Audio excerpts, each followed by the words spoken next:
everybody for coming tonight to the ISA's Table Read event. We are thrilled to have you all here to celebrate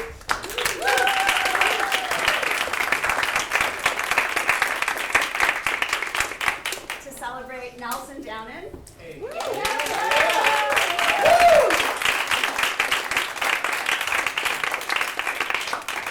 are a good crowd.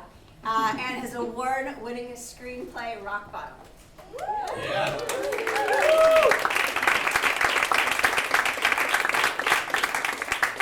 So Nelson won the Table Read My Screenplay competition, and with that, he got the opportunity to hear his feature script read aloud by these fantastic actors. So that he could hear what was working, what needed a little work, and tweaks, and what was spot on. Then, from then on, we rehearsed and workshopped a shorter version of the script. That is what you're about to see tonight. Getting to this point, for a writer, is no small feat. There were over 1,000 screenplay entries into this competition. Nelson's script was read by no less than 7 readers, ISA executives, and, where are you? Regina, our fantastic director.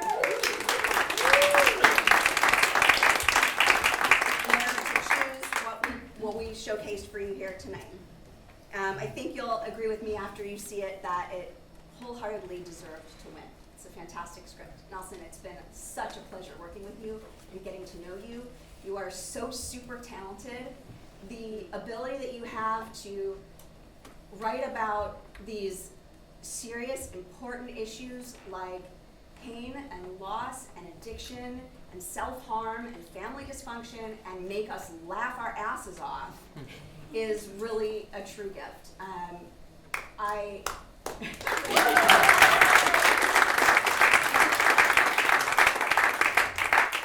was told once by a rabbi that the best way to get someone to listen to you is to make them laugh first, because then they're open to receiving the information that you're putting out there. So, goal achieved. It's been such a pleasure working. You're one of the kindest, most gracious people I've ever met, and I'm so thrilled to have been a part of this journey with you, and I cannot wait to see all the success that comes your way really, really soon.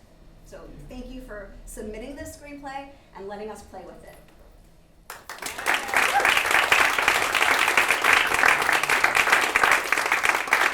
Regina. I told you before, but I'm going to say it in front of all of these people, you are a fantastic director. From day one you came in, you were so open and collaborative and willing to give, and it's been such a fantastic experience. You created a really safe environment for all of these gifted actors to work in. You made it okay to take really bold chances and to give advice or ideas, suggestions, and we all fed off of the energy and passion that you have. Thank you so much. I can't wait. Thank you. One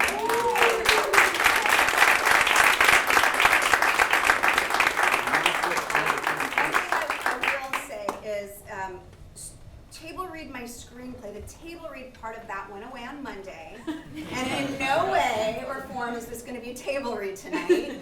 You pushed the envelope so much farther, and you made us all better for it. We're so thrilled. I can't wait to work with you again. Thank you.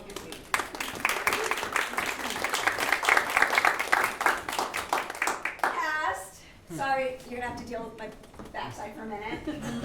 You're all absolutely fantastic and gifted, and thank you so much.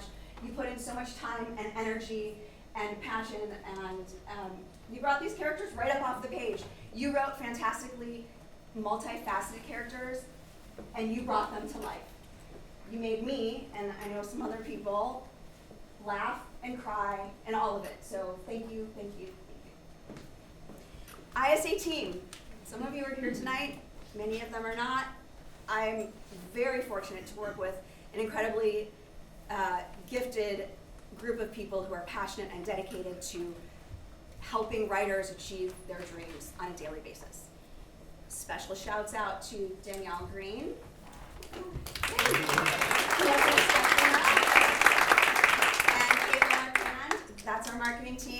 They do all the graphics, everything you see, signage, online, all of it. And promoting the contest, promoting the event tonight, all of it. Jeffrey Morales, Stephanie Shellerup, Felicity Wren.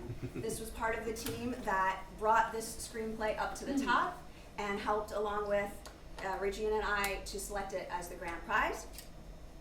Scott Marcus, I don't know where you are. My right hand this week. I'm filming this all so that we can watch it again at a later date. And Wendy Lynn Marcus, who graced us with her beautiful violin playing to set the stage tonight. And it's just another celebration. It's their anniversary tonight, so give them a happy night.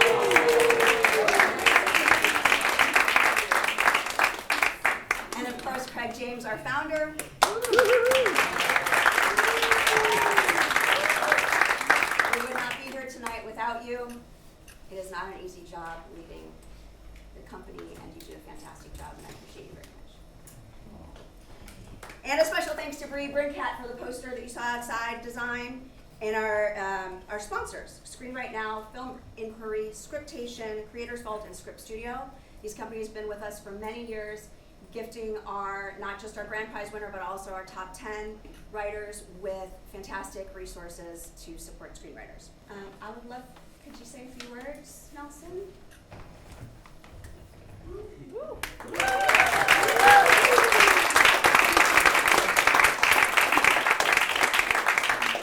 I'm really terrible at being in front of people, so I hope you will indulge me at a table read if I read my thoughts of gratitude. A short personal note, I've been a lighting designer for over 30 years and had the amazing fortune to spend a lot of time in theaters just like this one, doing my best to lovingly support the work of writers, directors, actors, dancers, and choreographers. But tonight marks the very first time I've ever had the privilege of being in the theater where something I wrote would be performed. And I felt so held and cared for along the way by the incredible artists you see on stage right now, Regina in the audience, and I'm so immensely grateful for that. I know many of you in the audience are acutely aware that as screenwriters we spend a lot of time crafting our work, hoping it finds an audience, but most of the time it will not. Tonight, because you're here, you made that possible for me, so thank you for sharing your evening with us. We're very excited to share this work with you. I want to express so much gratitude to the ISA for giving me and all these collaborators this opportunity, especially to Molly Cash in particular, who has shown me and Rock Bottom such extraordinary love, support, and consummate professionalism along this journey. It's been an experience I will never forget. To our director, Regina Ainsworth, thank you. Your incredible skill, vision, and leadership has allowed us to pull off something far more intricate and substantial than I thought could have happened and anything I could have hoped for. I'm so grateful to know you and cannot wait for the next opportunity to work with you. And finally, to our cast, I simply cannot believe the level of talent and the performers who are willing to share their gifts with us to embody these roles and to breathe life into this story. Thank you, thank you, thank you, all of you. Thank you for coming.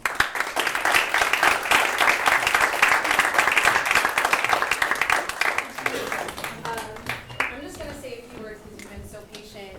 Thank you so much for being here. I think without the audience, to me, I started my journey as a director. I've been directing over 20 years now. But it started as an actor, as a writer, as a producer, and it started in the theater, which for me has been my safe space and my place to commune and my place where I go to worship and all of those things. So the fact that you're here in community with me tonight and these beautiful people, all of our talented performers, really matters. I think the fact that Nelson wrote such an incredible screenplay, we need more of this type of work.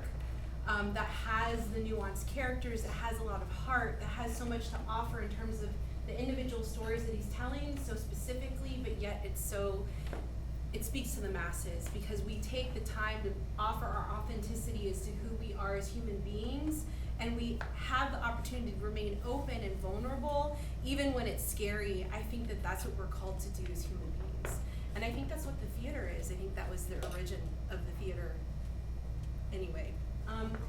Thank you guys all for being a part of this journey with me. I couldn't be more prouder to know each and every one of you. I hope that we can continue working together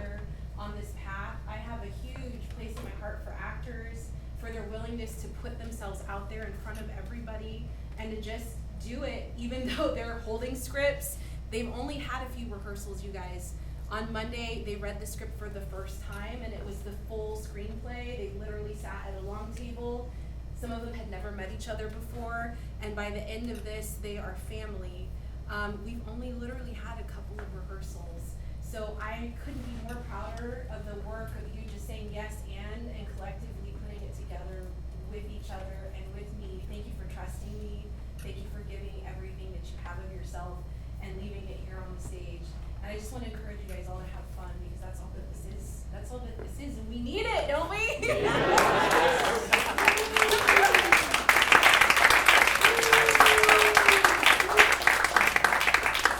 Bless you, Nelson. It's a fantastic script. I had the opportunity to read the top 4. 2 of them were screenplays. 2 of them were pilots. His, to me, was head and shoulders above the rest because of your willingness to really connect with the material. Thank you, Molly. I cannot tell you how grateful I am for this opportunity to be able to showcase this work and our talent, to have real meat on the bones to play with. Like, it's just phenomenal what you've given us the opportunity to do here with ISA. Thank you, Scott, for being part of this journey of telling the story and amplifying it. I think we all need allies that are willing to amplify our stories, and ISA has definitely done that for us. And thank each of you for being here. I know it's been a crazy week, so we are grateful, and I hope you just enjoy Rock Bottom.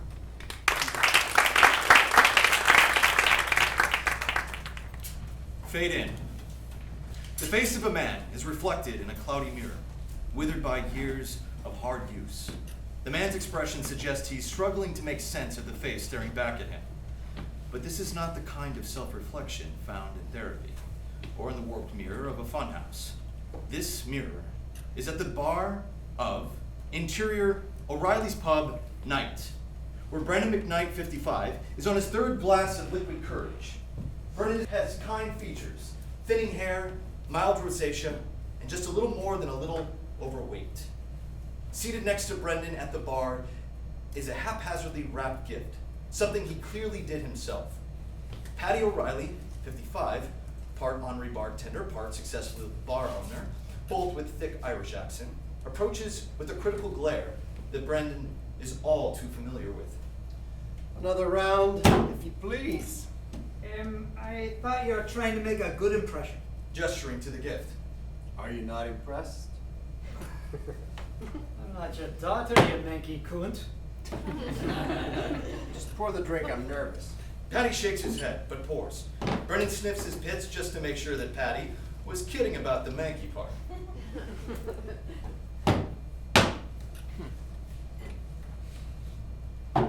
Wish me luck. Fuck it off. Riding high on well wishes, Brendan downs his drink, grabs the gift, and exits the bar. Exterior, Mandicotti's Restaurant Night. Brendan hurries toward the entrance. He's not one for formality, but tonight he's making an effort. Shirt tucked, somewhat groomed, proudly holding the gift. Brendan mats his hair, takes a slug from his flask, exhales. This is as good as it's gonna get. As he passes the restaurant frontage, Brendan stops, breathtaking, as he spots Raina Doherty, 35, through the window, mingling with her fiancé, Jonathan Bryant, 35. Raina bears a striking resemblance to Brendan, though thankfully got her mother's radiant smile. Jonathan is charming and very handsome. Prick. Moving toward the entrance with purpose, Brendan is stopped by a gruff doorman. He managed to wear a jacket and tie. I'm here for the party. Smells like you just came from one. I'm the father of the bride-to-be. Bullshit. You really think you can keep me from my daughter's engagement party? The doorman's eyebrows raise as if to say, "Really, old man?" Brendan sizes up the doorman, frowns. Fair point. Interior, Mandicotti's Restaurant, bathroom, moments later. An elderly woman, 80s, lolls peacefully on the toilet. The bathroom window slides open, catching her off guard. Brendan pokes his head in, looks around, spots the elderly woman. They lock eyes. Her jaw drops. Is this the party? Get the fuck out of here, you Perfect. The elderly woman smacks Brendan out of the window. He hits the pavement with a thud. Exterior, Mandicotti's restaurant, back alley. Moments later, Brendan gets to his feet, wipes a trickle of blood from his nose, and grimaces as he notices the doorman approaching him. That old bird has quite a left hook. Oh yeah? Let's see how I stack up. A fist flies towards Brendan's face. Thwack! Cut to black. Ow. The sound of a ceiling fan swirling. Interior, Julia's apartment, bedroom, early morning. Piercing eyes stare up the decorative wooden ceiling fan as it slowly rotates around and around and around. The hum is gentle, almost meditative, except it doesn't seem to help Julia Ayala, 24, her mandible pulsing and the tempest swirling behind those eyes. She looks to a nightstand clock, 4 a.m. Then her boyfriend, Trey Jenkins, 30, fit and classically handsome, or he would be if he wasn't sound asleep, his face smushed into the pillow. Kitchen, moments later. Julia meticulously cuts vegetables and places them into a juicer as she listens to a voicemail on her cell phone. Hi, sweetie, it's Mom. I spoke to Martin today. He says you've really settled in. I told you it would be a good fit, just like we planned. Anyway, I just wanted to say I love you and see you at dinner on Friday. Don't be late. Julia's face tightens as she flips the blender switch and it growls to life. Exterior, O'Reilly's pub, early morning. Brendan stumbles out of the bar looking very drunk and particularly vexed. Wads of bloody tissue dangle from his nostrils. Patty stops at the threshold, baseball bat in hand. I could find another bar to drink at, you know. Oh, don't go doing me any favors. Patty tosses the wrapped gift over to Brendan. Brendan almost topples over as he makes a feeble attempt to catch it. Asshole. Right then. See you tomorrow. Okay. Brendan picks up the gift and he hobbles away. Interior, Julia's apartment, kitchen, early morning. Julia sits on the floor in the corner, her eyes welling with tears. She has an empty cookie sleeve clutched in her hand. Interior, luxury condo, gym, same. The feet pound a treadmill in a well-appointed exercise room. Julia is the only one in at this hour. She runs at a punishing pace, her earbuds in, a mix of sweat and punishing determination covering her face. After a final sprint, she stops to check the calories burned. 250. Julia enters the tally into the app on her cell phone. The ledger balances plus 78. Julia deflates.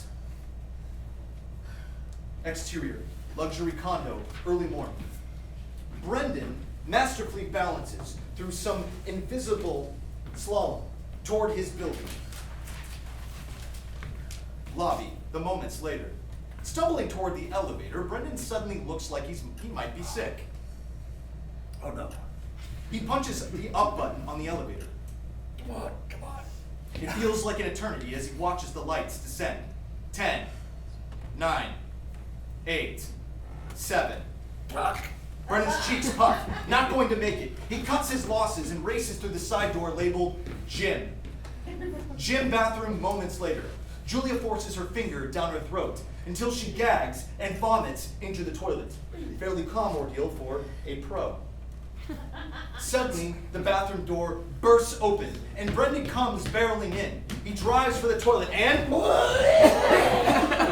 Startled, Julia jumps back, barely avoiding being hit by the puke. Julia's eyes go wide as Brendan collapses on the floor, still clutching the wrapped gift. And then he snored. Julia takes in this scene with a curiosity hinting more at empathy than disgust.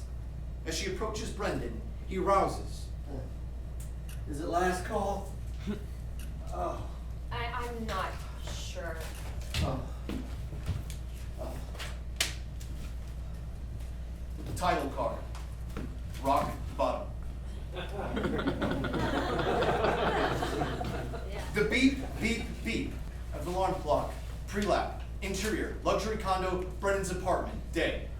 Brendan lays prone on top of his covers, drool staining a wet circle around his mouth. Still dressed in yesterday's clothes, he abruptly pops upright, takes in this simple yet unkempt surroundings. How the fuck did I get here?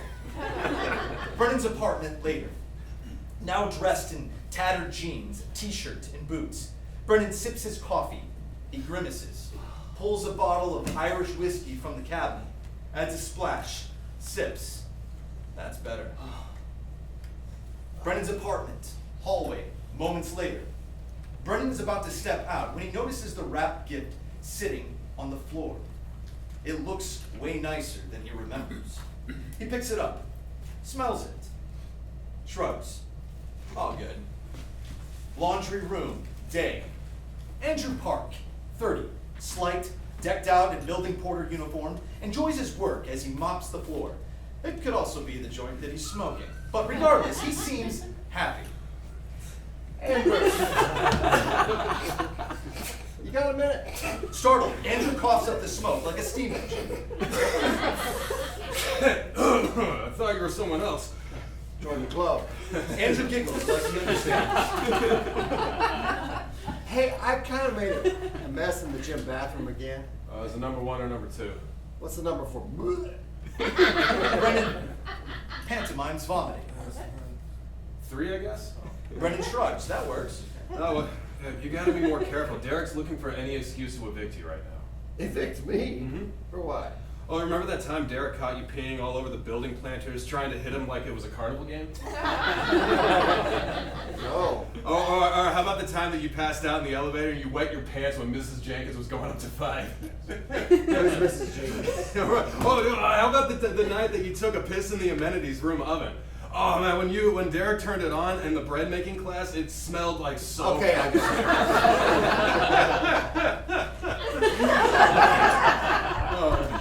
Anyway, the co-op board said if they catch you violating the code of conduct again, they're going to kick you out. This place has a code of conduct? I know, right? Andrew puffs his joints. Interior, corporate law firm, Julia's office. Day. Julia sits in her tiny office, immersed in part of the documents displayed in the dual computer monitors. On the screen, seemingly identical financial ledgers from Williams Manigold Properties. The tallies do not match. Julia! Julia looks to the door where her supervisor, Martin Preston, 40, button-up climber with perfect hair, peers in. How is the Mangold review going? It'll be going this week. Martin smiles and moves on. Julia looks back to the mismatched numbers, her stomach sinking. Interior, construction site, day. Construction workers head for the elevator as Brendan throws the last pile of debris into the dumpster. He pulls off his gloves, wipes his brow, takes a slug from his pocket flask. Quitting time. Brendan. Teddy wants to see you. Brendan's expression drops. Interior, construction office day. Brendan enters the office behind his boss, Theodore Teddy Williams, 55, fit, lively, stark contrast to Brendan, like a version of the man Brendan might have become. Look, I'm sorry I was late. The fucking 7 train was getting. I don't need to hear it. Hey, this ain't the firehouse where we just wake you up when we need you. You gotta be on time. This isn't about that. Brendan is relieved. Wait, what is this about? Look, you're too old to be doing demo. I can't keep paying you to do a job younger guys will do twice as fast for a lower hourly. Brendan deflates. Which is why I want to put you in the office. Behind a desk? Salary, benefits, all of it. You're giving me a promotion? Fuck no. Lord knows you do not deserve that. Look, call it a favor for an old friend. Okay, I know you've been through a lot, and I think this could be a good new chapter for you. It's time you grow up. Interior, Piedmont Wealth Management. Jonathan's office, day. A lackluster office in a mid-tier wealth management company. Jonathan Bryant, 35, a fit man with a charming smile, marrying Brendan's daughter, sits behind a desk. Brendan sizes him up, grimaces. He is handsome. Mr. Jones, now I can assure you that we take pride in caring for our city's finest, and your pension will be in good hands here. I want to focus on how best to leave the money to my family. Well, I hear you. Family is everything. You married? Oh, recently engaged. Brendan feigns surprise. She's in finance too? No. This would bore her to death. Brendan glows with pride. She's a chef, actually, working her way up in La Grande Wee.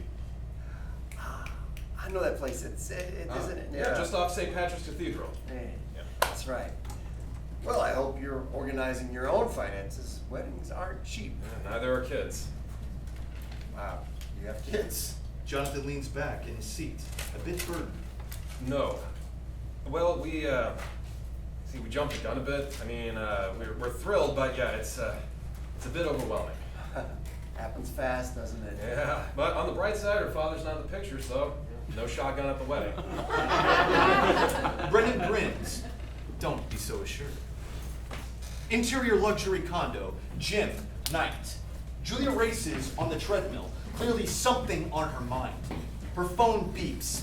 She stops on the treadmill and puts the burned calories into the ledger. Not enough.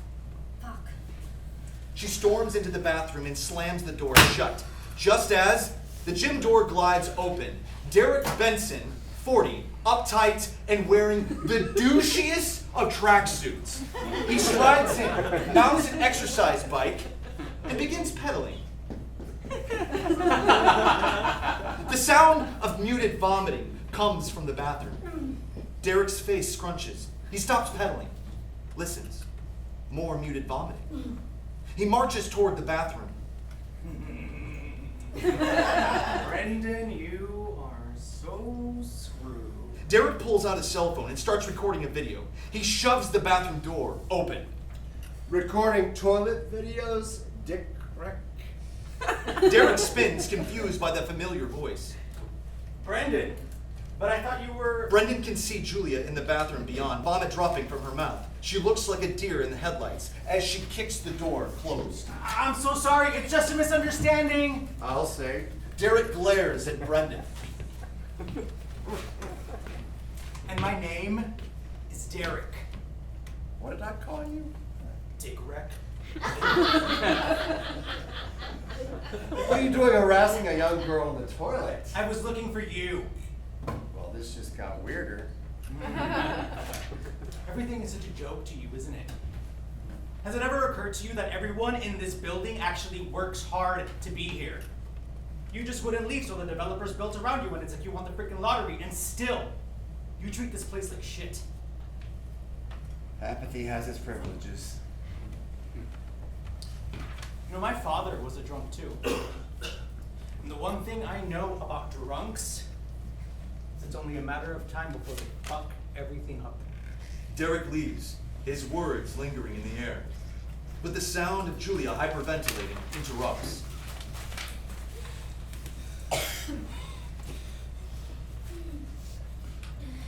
You okay? You need an ambulance? No, please. Are you decent? I'm gonna open the door to make sure you're all right. Brendan opens the door to find Julia huddled in the corner in the midst of a full-blown panic attack. He tries to smile. I don't think we met, not officially. I'm Brendan from 8B. Is it okay if I help you up? Brendan approaches cautiously, helps Julia out of the gym. Interior emergency room, waiting area, night. Brendan slouches in an uncomfortable chair, a bit nervous, a bit bored. He uses his jacket for cover as he swigs from his flask. Julia finally exits from the exam room and approaches. You okay? She doesn't look okay. Can you take me home? Exterior city street, night. Brendan and Julia meander down the sidewalk, the lively night energy a stark contrast to their own. Why were you so upset? Julia is quiet, not ready to open up, too tired to lie. So you threw up. Happens to the best of us. Julia can't contain a laugh. She examines Brendan's earnest. You know, Derek knows my mom. If she finds out that I'm throwing up again, that I don't have it under control. It dawns on Brendan what she means. She's your mom. She'll understand. No, fixing me is her proudest achievement. If she finds out, she's gonna send me to a treatment facility. Is that the worst thing? Julia closes off, her eyes welling with tears. Fair enough. You know, I'm sure Derek didn't see anything. I saw him filming on his phone. So I'll get his phone. Then this whole ordeal will be just between you and me. And I'm not gonna tell your mom. Unless, of course, she's into fat Irish guys with no money or lack prospects. In which case, definitely give her my number. Julia laughs through the snot and tears. Why are you helping me? We all need a little help sometimes. Interior, Julia's apartment, bathroom, later. Julia wipes cookie crumbs from her shirt as she examines herself in the mirror. Dark circles under her eyes, sallow complexion, calluses around her knuckles. She frowns, familiar with the signs.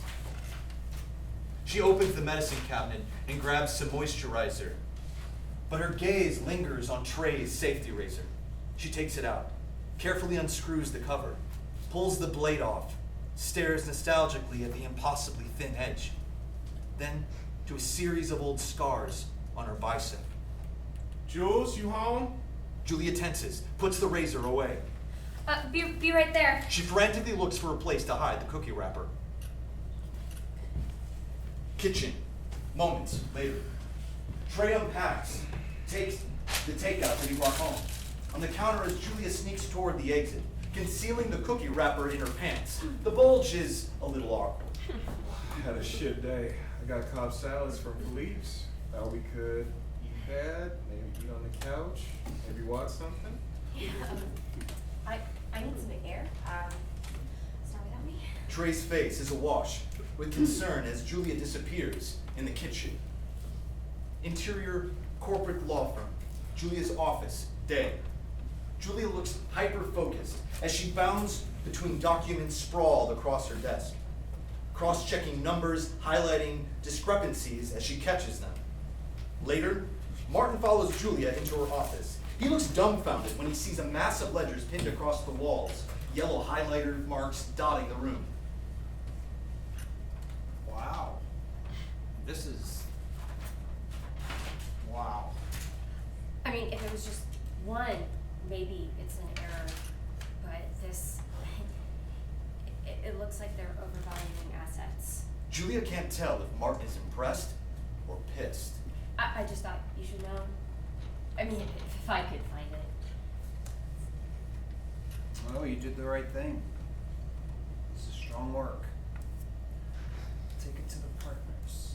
Julia smiles, a rare moment of pride. Interior, construction office, day.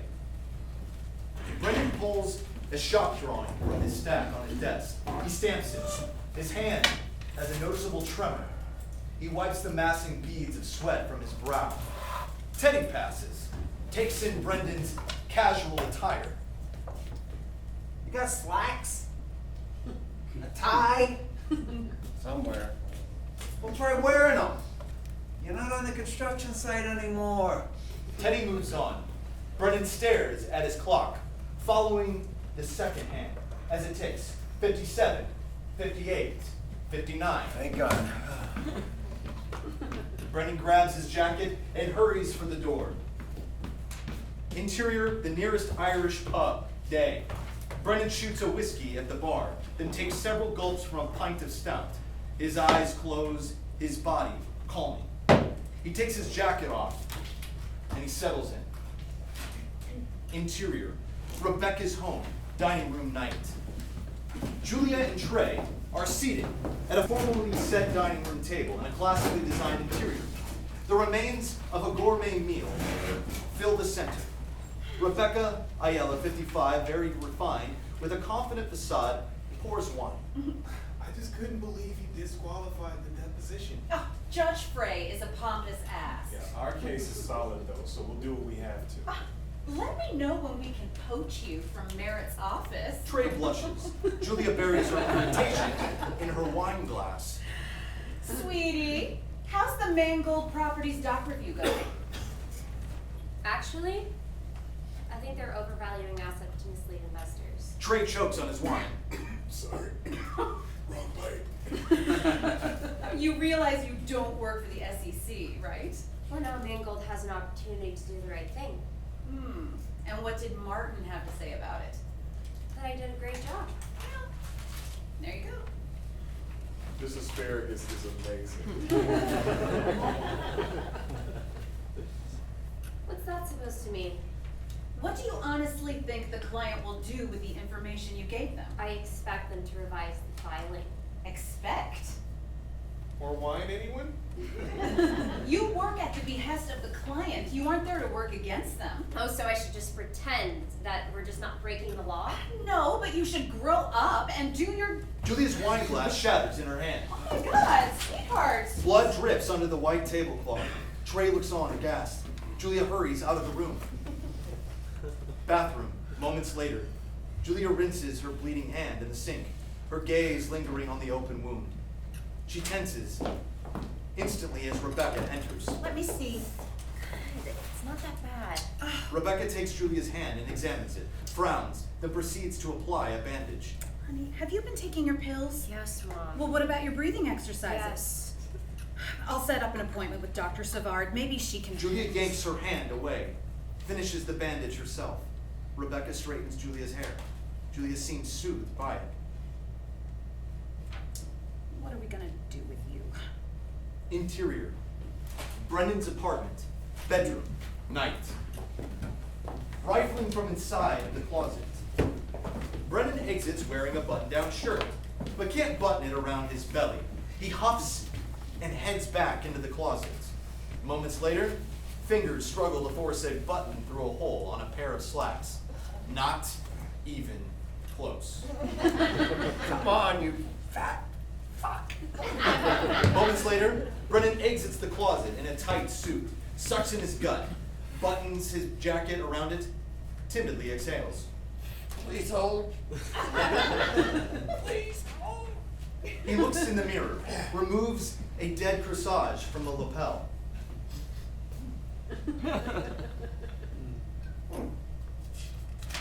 Not bad. But he can feel the lump in the jacket pocket.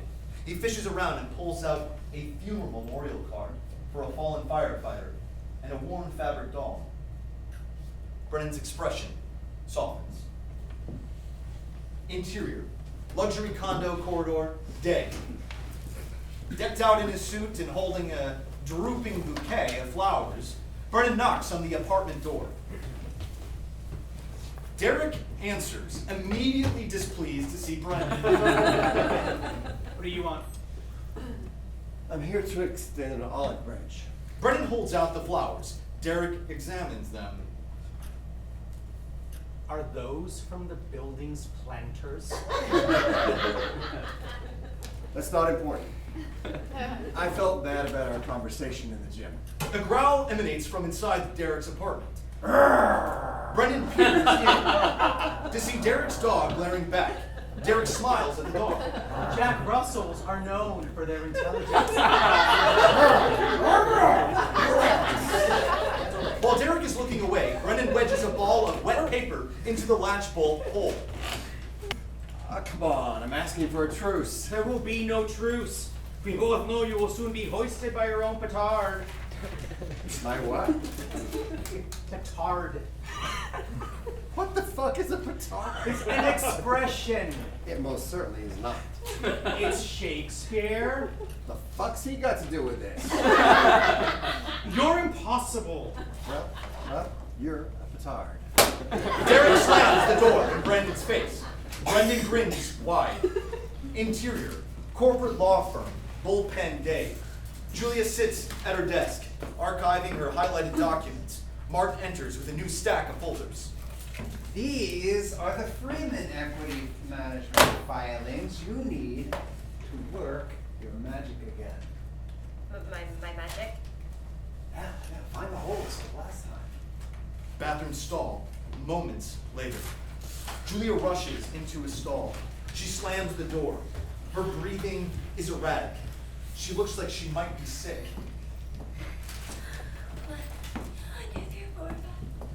holds her breath. 1, 2, 3, 4, 5. 1, 2, 3, 4, 5. Holds for 1, 2, 3, 4. The bathroom door opens. High heels clack across the tiled floor. Julia holds her breath, petrified. The stall door next to hers opens. The sound of peeing. A flush. The stall door opening. Running water. The pull of a paper towel. The bathroom door opens and closes. Then silence. Julia gasps for air. Interior luxury condo, gym, night. Julia enters the gym on a mission. She stops in her tracks. Then she notices a sign on the treadmill. Out of order. Interior, Julia's apartment, bedroom, night. Julia sits on the toilet while Trey gently applies Neosporin to a cut on her thigh. Her face is a portrait of shame as she looks to the sink where Trey's bloody safety razor sits.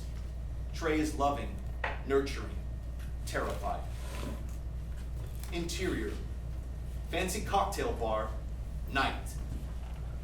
Brendan sits at a table, nervously fidgeting, clutching a new wrapped gift on his lap.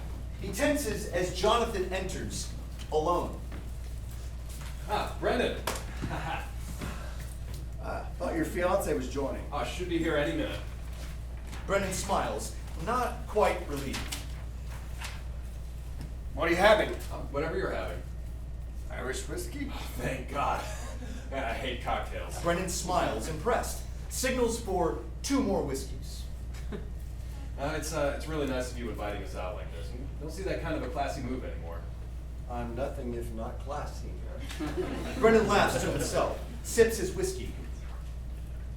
What the fuck is this? Brendan startles and sprays his drink onto the bar. He and Jonathan turn to find Raina fuming at them.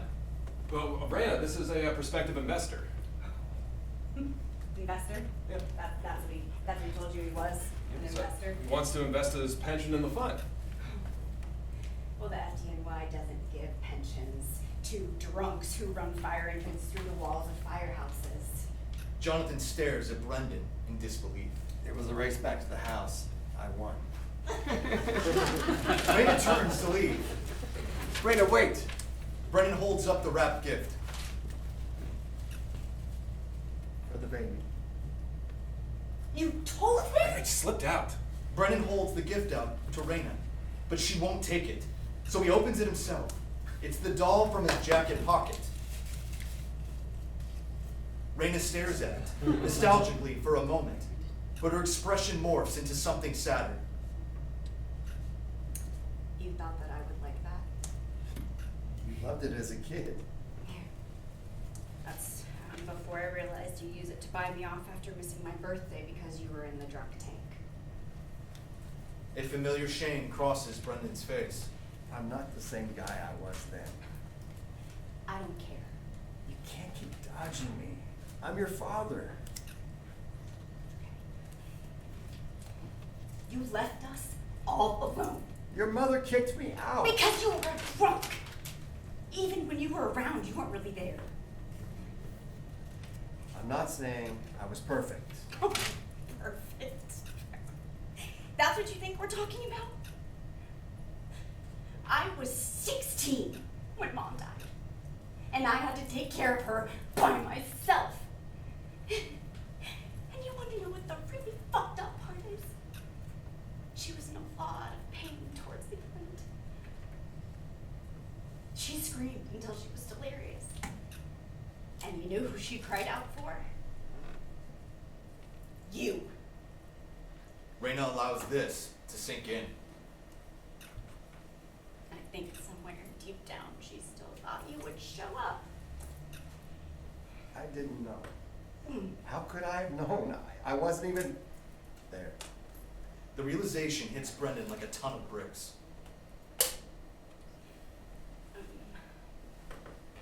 I needed you then. But I don't need you now. So stay the fuck out of my life. Raina storms out. Jonathan looks bewildered. Didn't mean to land you in the doghouse. But you'll understand someday that a father would do anything to be close to his child. Jonathan eyes Brendan's drink with disdain. Well, not anything, right? Jonathan follows after Regina, leaving Brendan all alone. Exterior, city street, night. Brendan stumbles toward home, more hammered than usual. He pauses for a breather, then leaning against a car for balance. You really cocked it up this time. Brendan shifts his blurred vision to find Mary Doherty, 35, standing beside him, her sardonic grin locked in. Always happy to kick a man when he's down, aren't you, Mary? You need to fix things with Regina. I tried. What do you want me to do? Try harder. A passerby stares curiously at Brendan, who, seemingly alone, speaking and talking to himself. Fuck off! The passerby scurries away, and Brendan and Mary, they decide to walk on. Raina doesn't want to see me. I don't want to see you. And yet, here I am. Like I need a reminder. What you need is a good kick in the balls. The fact is sobering to Brendan. Well, almost. This is too important. We have a grandchild on the way. Exterior, luxury condo, moments later. Brendan and Mary round the corner. Their rapport calm. You should have told me how much pain you were in at the end. And mess up the only good conversations we ever had. I'm sorry, I wasn't there. I know you are. As the pair near Brendan's apartment building, they freeze and stare disdainfully at the sight of Derek walking his Jack Russell Terrier in front of the car. The dog pees on the tree.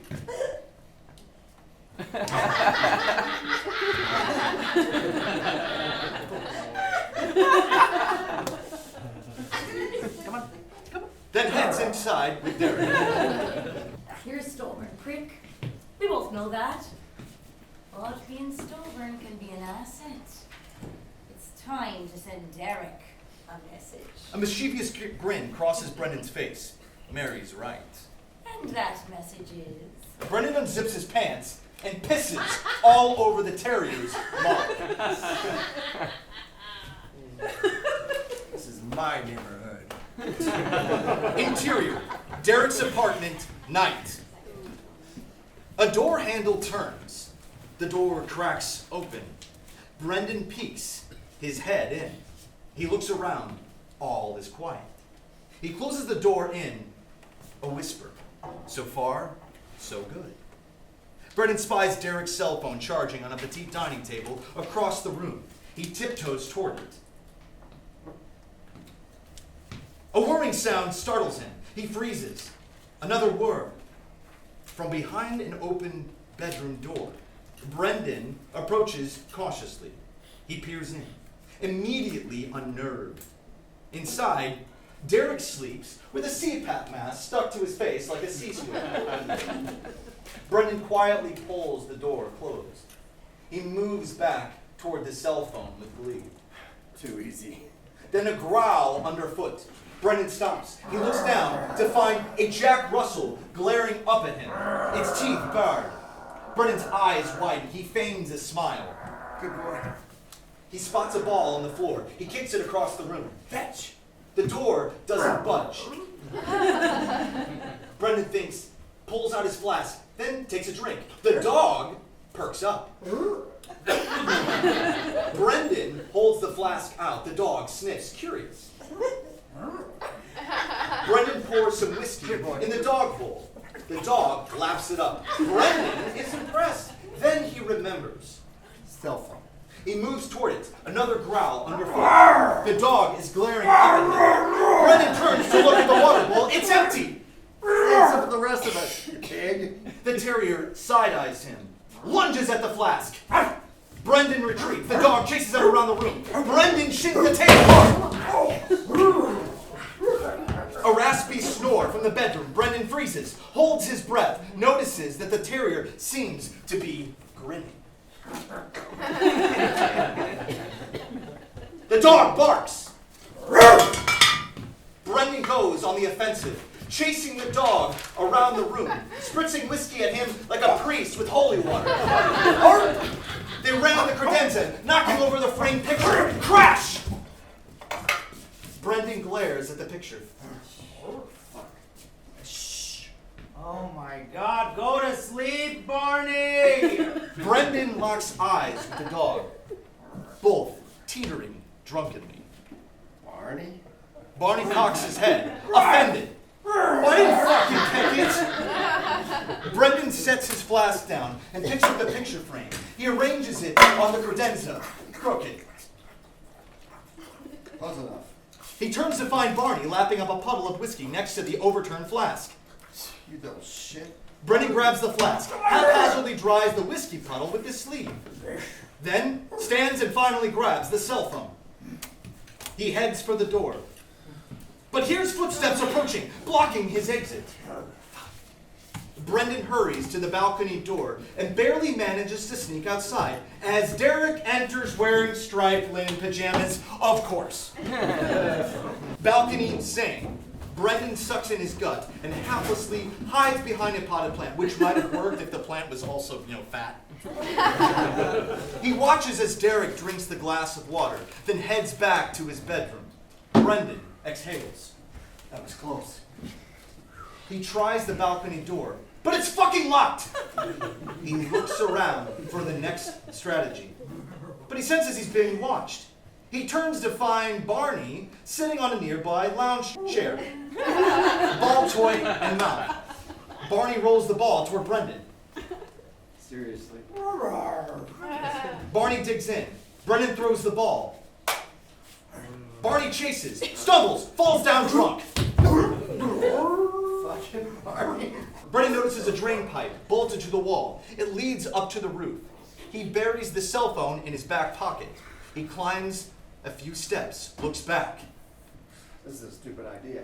He spots Barney, whose expression suggests that he too also thinks this is a stupid idea. I'm open to suggestions. Barney climbs another rung, and then another. The flask slides out of his hand. He reaches for it. He loses the grip. Oh, God. Brendan falls. He lands on the lounge chair. His flask is bounced up and sails over the balcony. Barney gives chase, leaping up and over the rail. Brendan jumps to his feet, runs to the edge, peers over, to find Barney staring up from the lower balcony, which is miraculously juts out a little further from Derek's. He has a flask in his mouth. Fucking Barney. Brendan steps toward the drain pipe for one more try, but trips over the ball and stumbles back over the balcony. Fucking Barney! Crash! Cut to black. Interior. Brendan's apartment, morning. Brendan slowly rouses from the sound of his alarm. He's still wearing the clothes from last night, now covered in sweat, well, maybe. Whiskey, probably. Vomit, definitely.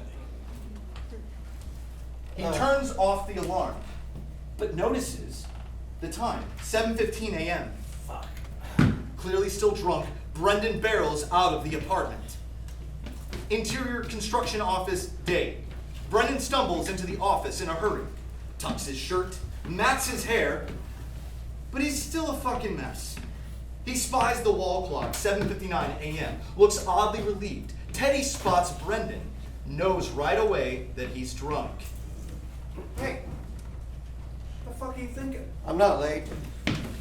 You can't be here like this. Teddy grabs Brendan's arm, pulls him towards the exit. I'm not late.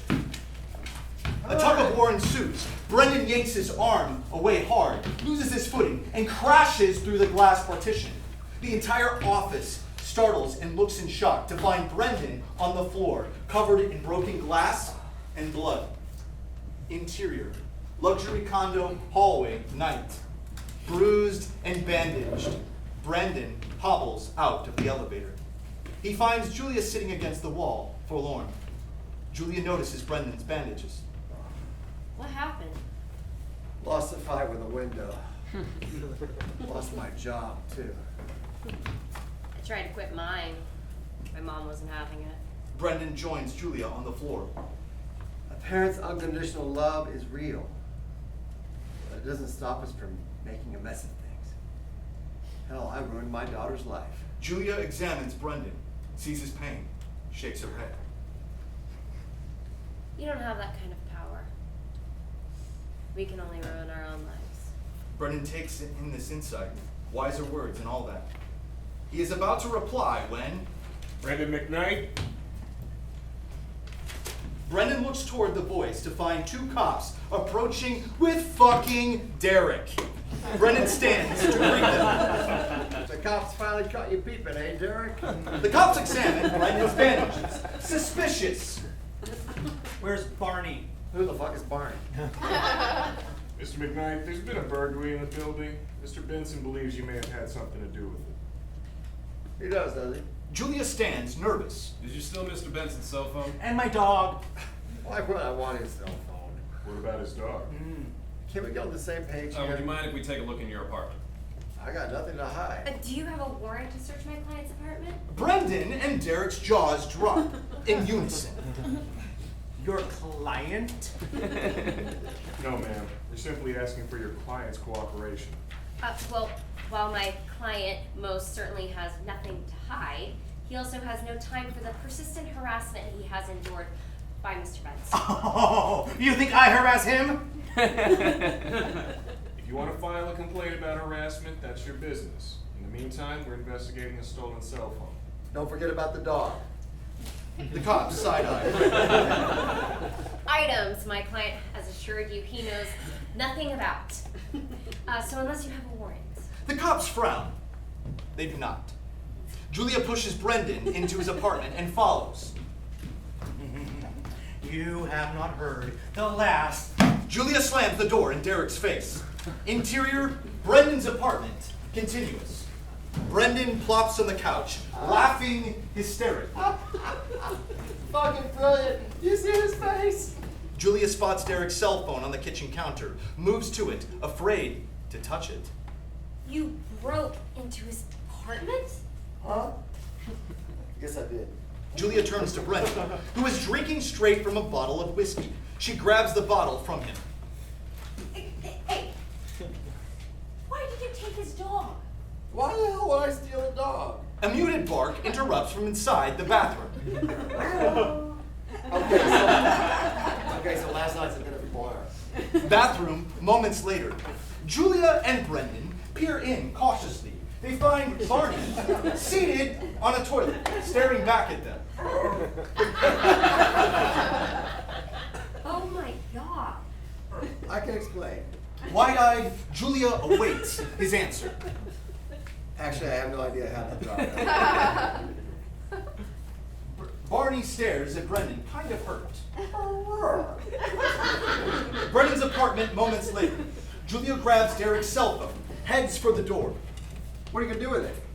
Better you don't know. Well, what should I do with him? Brendan nods to the dining table where Barney has knocked over a whiskey bottle and is lapping it up with the spillage. Figure something out. Julia opens the door, pauses at the threshold. She turns back to Brendan, surprises him with a hug. Thank you. Brendan smiles, his heart warmed. They both needed this. Interior, Julia's apartment, kitchen, dead. Julia sits at her kitchen island staring at the footage on Derek's cell phone, her face awash with shame. She's never seen herself purged before. In a sudden burst of rage, Julia smashes the cell phone on the floor, then stomps on it over and over and over again. Exterior, luxury condo, roof, day. Brendan kneels next to a mop bucket, tying a rope around the handle of Barney. And Barney looks on anxiously. Don't worry, I know what I'm doing. Barney nuzzles up to Brendan, licks his hand. I'll miss you too. There you go. Barney hops into the bucket. Remember what we talked about? Barney barks his acknowledgement. Interior, Derek's apartment, Moments later, completely dejected, Derek sits at his dining table sipping on a glass of wine. Outside the window beyond, a bucket is lowered onto the balcony, Barney's head peeking over the rim. As the bucket lands, Barney jumps out, waits for the bucket to retract, then barks. Barney? Oh my God, Barney! Derek rushes to the open door, kneels to greet Barney, but Barney hops past him and onto the dining table and then lifts his leg and pees all over it. Barney! What is my interior? Interior, corporate law firm, Rebecca's office day. Julia watches anxiously as Rebecca skims a report. She finishes the last page and lets out a frustrated exhale. Why would you put all this in writing? Do you know the liability you've created for yourself? I wanted you to see what your clients are doing. What we're helping them do. Even if the client was committing fraud, I'm sure they've covered their tracks after you've pointed it out to them, so there's nothing you can do about it now. Why are you protecting them? I'm trying to protect you! Digging into this, there's no way that this can end well. But I'm not asking for your help. I'm asking you to do the right thing. I can't let you come back to the office knowing you're working against the firm's interests.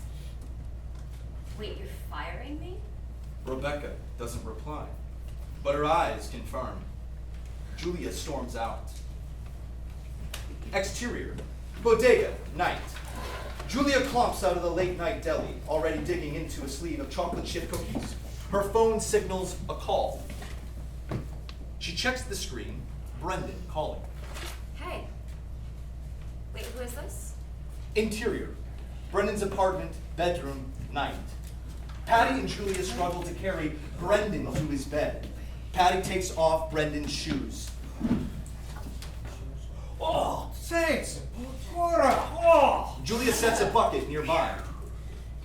I mean, should we take him to the hospital? Not unless there's an AA meeting going on there. Julia looks unsure of this plan. Don't worry. He's been through worse. Interior, Brendan's apartment, bedroom, night.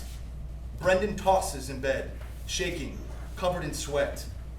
Through his blurred vision, he sees Mary, approaching with a wet cloth. She dabs his mouth. Almost through the worst of it. Brendan nods. He's in rough shape, but resolved. Later, Brendan rouses from his sleep, very weak. Through a crack in his bedroom door, he notices a woman cleaning up the apartment. Mary? The woman pokes her head in, but it is not Mary. It's Julia. You need anything? Oh, you don't need to stay.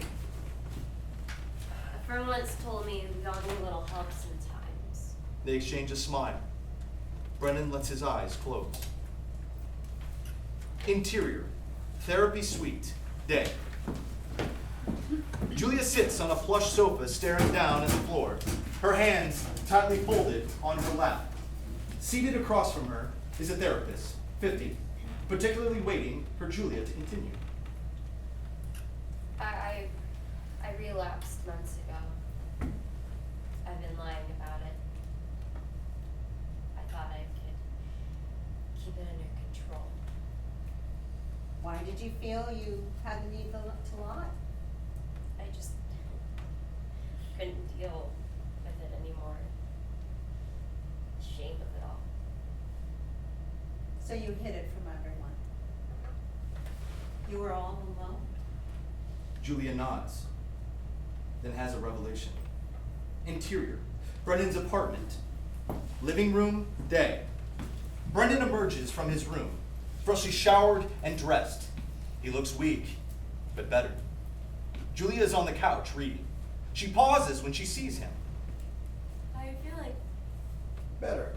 Brendan smiles his thanks. Julia smiles. You're welcome. Gotta go with your mom. She fired me. Pretty cold. What are you gonna do? Nothing. She says the client will have covered it up by now, so there's no way to prove the fraud. Except for your work, all the discrepancies you found. It's all with the law firm. Exactly. How does that help us? Let's go get it. I'm not allowed in. Brendan flashes a Cheshire grin. Since when has that stopped us? Interior. Corporate law firm, bullpen, night. Julia and Brendan bound through the space, which is completely empty. Brendan slows when he spies a rolling officer chair. Julia's office continues. Julia hurries into her old office, sits at her desk. Brendan rolls past the door, riding the office chair. I've always wanted to try this. The sound of a chair rolling. Brendan whizzes past the door in the opposite direction. You're gonna get us caught. There's no one here. A cracking noise, Oh God. followed by a loud thud. Julia peers into the hall, finds Brendan on the floor, groaning. The back of the office chair has snapped flat. Will you get in here? Julia typed in her password. Password denied. Brendan enters, dragging his mangled chair. I don't make them like they used to. Julia tries her password again. Password denied. They locked you out here too? Julia sighs, types in a different password, gets logged in. It worked. It's my mom's password. She'll know it was you. I'll deal with her. Julia searches for her files. Look, they're in here. Of course they got rid of them. This was a stupid idea. I mean, look at us. We're the worst burglars ever. Speak for yourself. Did you see me ride that chair? Okay, let's get out of here before we get arrested. Come on, we've come this far. There's no way a guy like Martin doesn't hang on to that kind of leverage over his clients. Where would he keep a hard copy? We could check his office. Julia exits. Brendan is about to follow when he notices a Scotch tape dispenser on the desk. He eyes the broken chair, grabs the tape, and follows Julia. Martin's office, moments later. Julia keeps watch at the door while Brendan uses a paperclip to pick the lock of the built-in filing cabinet. Click. Voila! Brendan rolls the drawer open. Julia flips through the file desk. Brendan hovers over her shoulder. As she opens the folder, a neon yellow light glows from inside, illuminating their wide smiles. There it is, Julia's highlighted work. Bingo. Copy room, moments later. Moving with familiar precision, Julia types her mother's code into the copy machine and starts copying the documents. She rolls up her sleeves as she collects the copies. Brendan notices the parallel cutting scars on her arms. Julia deflates, ashamed, yanks her sleeves down. But Brendan pulls back the collar of his shirt to reveal some serious burn scars. That's what makes this interesting. They exchange a smile. Martin's office moments later. Julia places the file folder back in the cabinet and slides the door closed. She high-fives Brendan. Not a great effort. Let's get the fuck out of here. As they move for the door, amorous laughter spills in just outside. Julia and Brendan freeze, terrified. They scramble around the room like decapitated chickens. The sound of gross kissing against the door as Julia and Brendan diving under the desk. They collide in midair. They scurry under the desk, wedging themselves in, side by side, just as the door swings open. Martin and a fancy woman, 30, are making out, hot and heavy.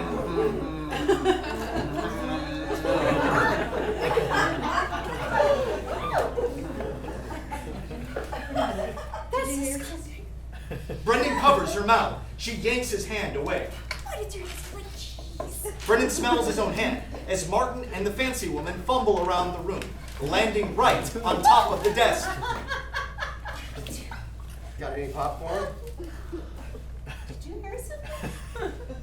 Just my heart beating double time. No, don't talk. You're ruining it. More kissing. Julia and Brendan settle in, but the turning of the door handle startles everyone. I definitely heard something. The door glides open. A cleaning attendant, 50s, appears in the threshold. He sees Martin and Fancy Woman on the desk, then spies Brendan and Julia under the desk. They flash him a shh sign. The cleaning attendant shakes his head, makes the sign of the cross, and closes the door. Guess it's not as private as I thought. No. Let's go get a nightcap. Lead the way. They leave the room and close the door behind them.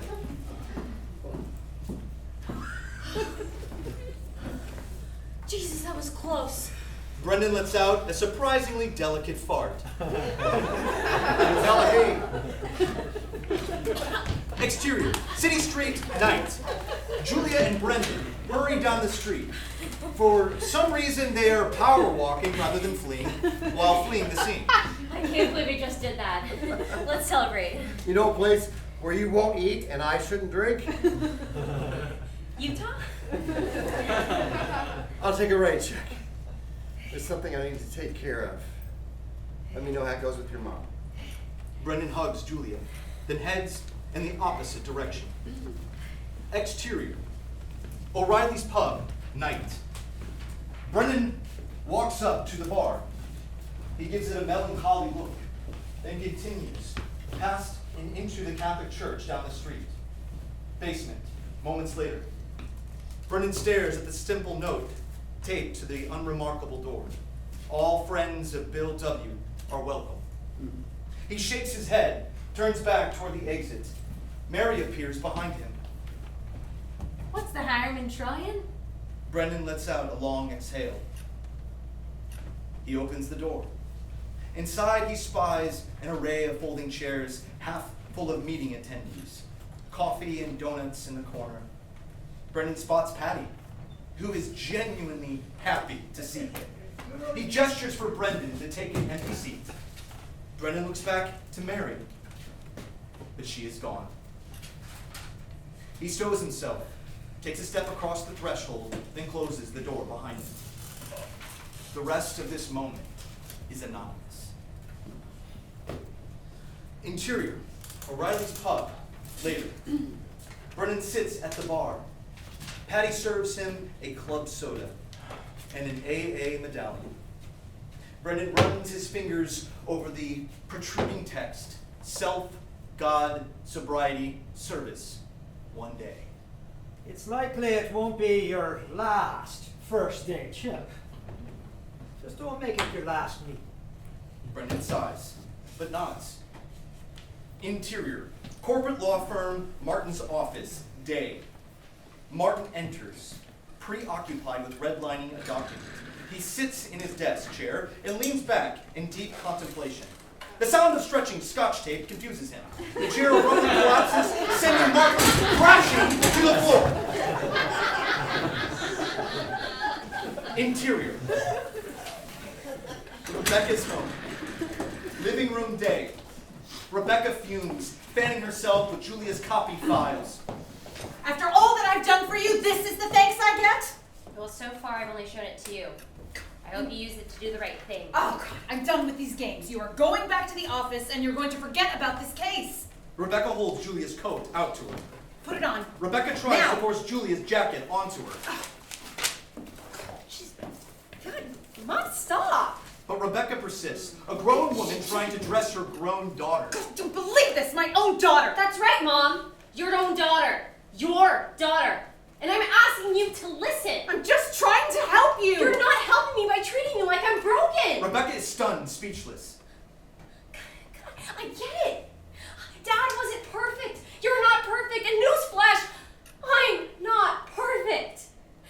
But I'm tired of being ashamed of it. And I'm tired of hiding. Sweetie, no one's asking you to hide. Oh, we'll figure this out. I can call Dr. Savard, set up a session. We'll just adjust your meds. No, I found my own therapist. What? Fine. We can talk about that, but just don't throw away your future. I don't want the future you have planned for me. I want to figure things out for myself. Well, you know what happens when you try to do things on your own. So I'll make mistakes. Maybe I'll relapse. But I'll make my own way. I'll get to do what I want. To do what I think is right. Julia, I just don't want to watch you hurt yourself again. That's up to you. But I'm not asking for permission. Julia marches out the door. Rebecca's face a mix of heartache and tentative wonder. Interior, the Grand Louis, Restaurant Day. Brendan enters the foyer tentatively. A hostess 20s approaches with a polite smile. I'm sorry, we don't open for another hour. Brendan holds a small gift box out to the hostess. Can you give this to Raina? The hostess eyes Brendan curiously. She's in the back, I can get her. Oh, that's okay. Just make sure she gets it. Brendan nods his thanks and leaves. Kitchen. Moments later, Raina preps ingredients for cassoulet in a well-appointed kitchen. The hostess approaches and hands her the gift. Some guy left this for you. Raina eyes the hostess, opens the box, pulls out Brendan's AA medallion, and a note. Brendan reads. Raina reads to herself.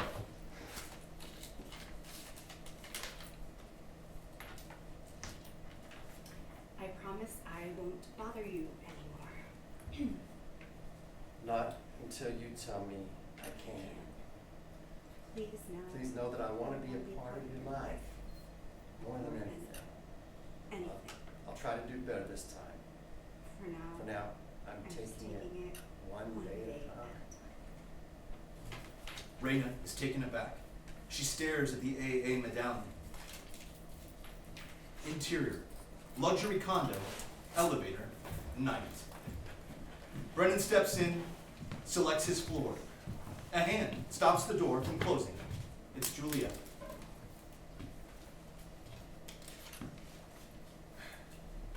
I took a new job.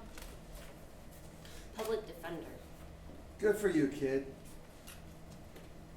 My mom, she wasn't happy. Give her time. How are you? Falling forward.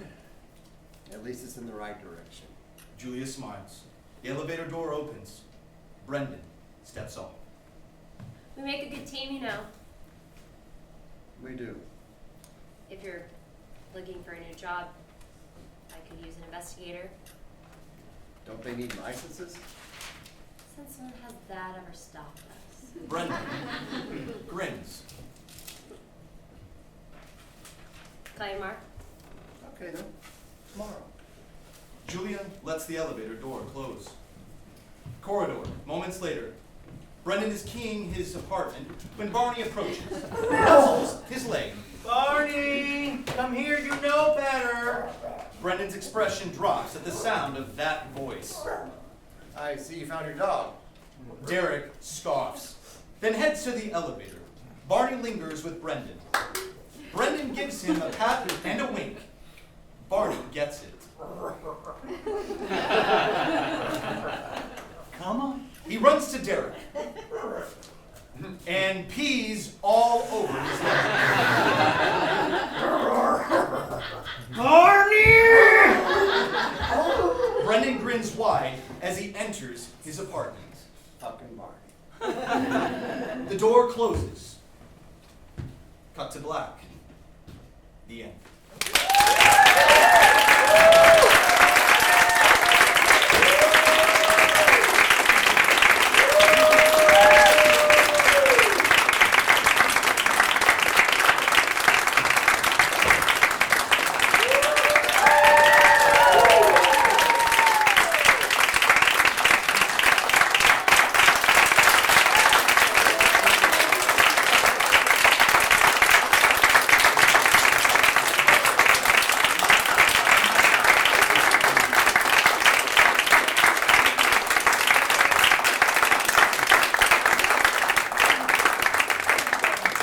Nelson!